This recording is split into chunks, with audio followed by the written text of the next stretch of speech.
noon. Naaalala ko, nag-aayos kami, nagme-makeup dahil may event pala kami noon. Lumapit ako kay Pablo. Ay, teka, pangalan niya si John. Hindi ko siya Pablo, bago yun. Kasi ang pangalan niya dati ay si John. Sabihin niyo, si John! Si John! Babalik ako sa istorya ko. So nag-makeup na ako at lumapit kay si John. Sabi ko, hey, pahiram ng miss mo. Sabi niya, bro, okay na to, pasensya na. Sabi ko, okay lang, lalapit na ako kay Ken. Maghihiram ako ng miss. Sabi ko, Ken, pahiram naman ng miss mo. Sabi ni Ken, okay bro, ito ang miss ko. Biglang lumapit si John. Sabi sa akin, bro, sige na nga, gamitin mo na yung miss ko. Sabi ko, okay lang pare, nandito na yung kain ngayon, gagamitin ko na ang miss niya. Okay lang, kahit bago na pahirapin sa'yo kasi ang sabi mo, mauubos na ang miss mo. Pero bigla siyang nagalat, nasabi niya sa akin, gamitin mo na! Ito na mo!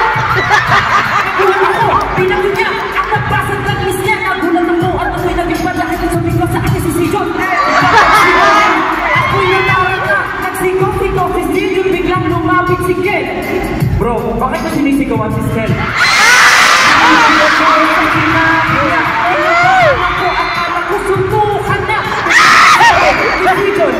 Pare, bakit ka ba nakikialam dito?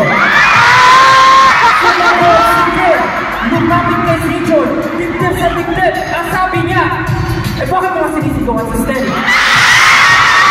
Dahil lang ang nangyari. Ako'y kinakabahan at parang ako'y iiyak. Samantalang nakita ko sa kabilang piling si Justin at si Josh tumatawa na!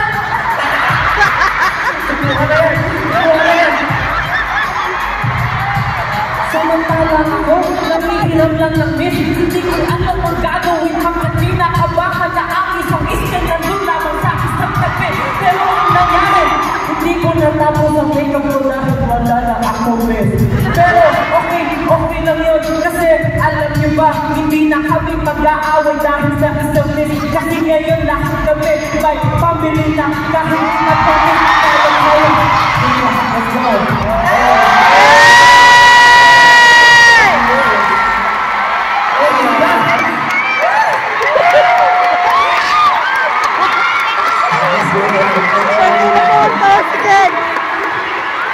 Talon-talon pa.